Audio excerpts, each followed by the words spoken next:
Chapter 44 of Lorna Doone. This is a Little Rocks recording. All Little Rocks recordings are in the public domain. For more information or to volunteer, please visit littlerocks.org. Recorded by Daisy 55. Lorna Doone by R.D. Blackmore. Chapter 44. Brought home at last. To my great delight, I found that the weather, not often friendly to lovers, and lately seeming so hostile, had in the most important matter done me a signal service. For when I had promised to take my love from the power of those wretches, the only way of escape apparent lay through the main Doone gate.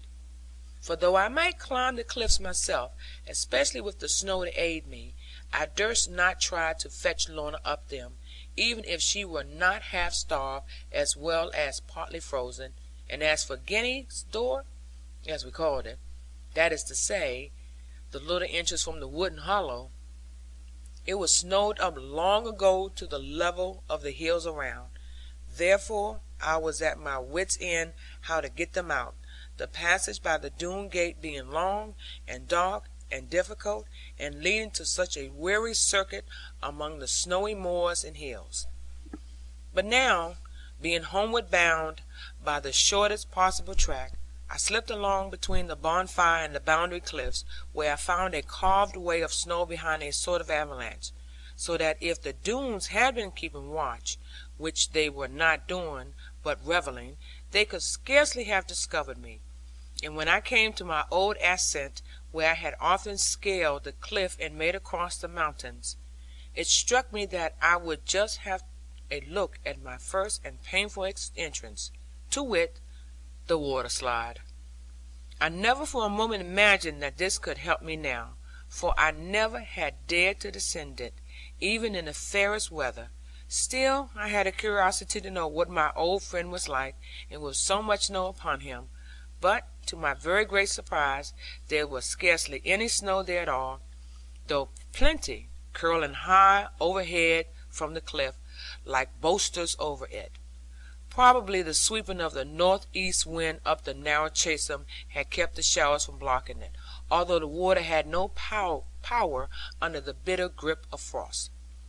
All my water slide was now less a slide than path of ice, furrowed where the waters ran over fluted ridges, seamed where wind had tossed and combed them, even while congealing and crossed with little steps whenever the freezing torrent lingered.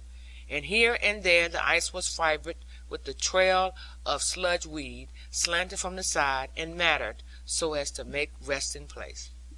Lo, it was easy track and channel, as if for the very purpose made, down which I could glide my sled with Lorna sitting in it.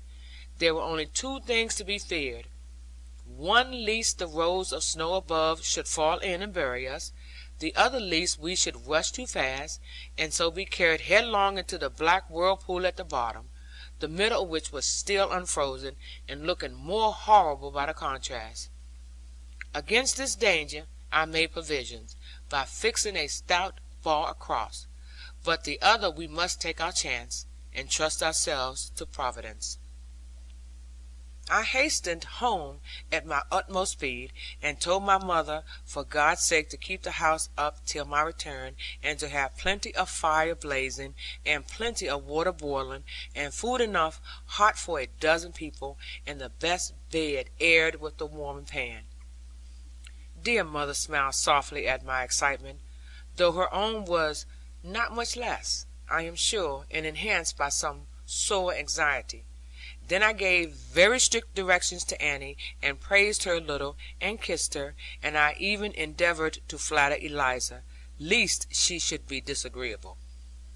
After this I took some brandy, both within and about me, the former because I had sharp work to do, and the latter in fear of whatever might happen in such great cold to my comrades.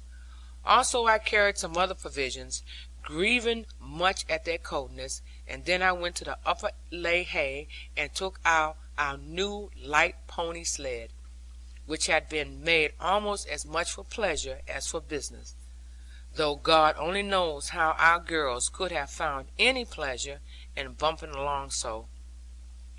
On the snow, however, it ran as sweetly as if it had been made for it. Yet I durst not take the pony with it, in the first place because his hoofs would break through the ever shifting surface of the light and piling snow, and secondly, because these ponies coming from the forest have a dreadful trick of neighing, and most of all in frosty weather. Therefore I girded my own body with a dozen turns of hay rope, twisting both the ends in under at the bottom of my breast, and winding the hay on the skew a little, that the hen pen thong might not slip between, and so cut me in the drawing.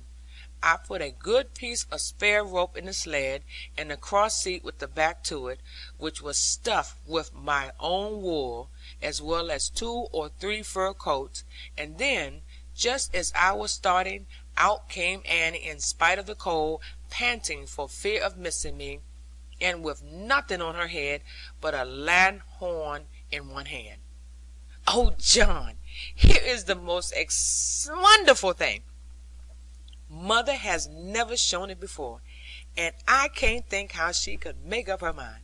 She had gotten it in a great well of cupboard, with camphor and spirits and lavender. Lizzie says it is a most magnificent sealskin cloak, worth £50 or a farthing." "At any rate it is soft and warm," I said, very calmly, flinging it into the bottom of the sled. "Tell mother I will put it over Lorna's feet." "Lorna's feet! Oh, you great fool!" cried Annie, for the first time reveling me. "Over her shoulders, and be proud, you very stupid John." "It is not enough for her feet," I answered, with strong emphasis. "But don't tell mother I said so, Annie. Only thank her very kindly." With that I drew my traces hard, and set my ashen staff into the snow, and struck out with my best foot foremost, the best one at snowshoes, I mean, and the sled came after me as light as a dog might follow, and Annie, with the lanthorn, seemed to be left behind and waiting like a pretty lamp post. The full moon rose as bright behind me as a paten of pure silver, casting on the snow long shadows of the few things left above, bird and rock, and shaggy foreland, and the labouring trees. In the great white desolation, distance was a mocking vision. Hills looked nigh, and the valleys far, when hills were far, and valleys nigh. And the misty breath of frost, piercing through the ribs of rock, striking through the pit of trees, creeping to the heart of man, lay along the hollow places like a serpent slouching, even as my own gaunt shadow, travestied as if I were a moonlight's daddy longlegs, went before me down the slope.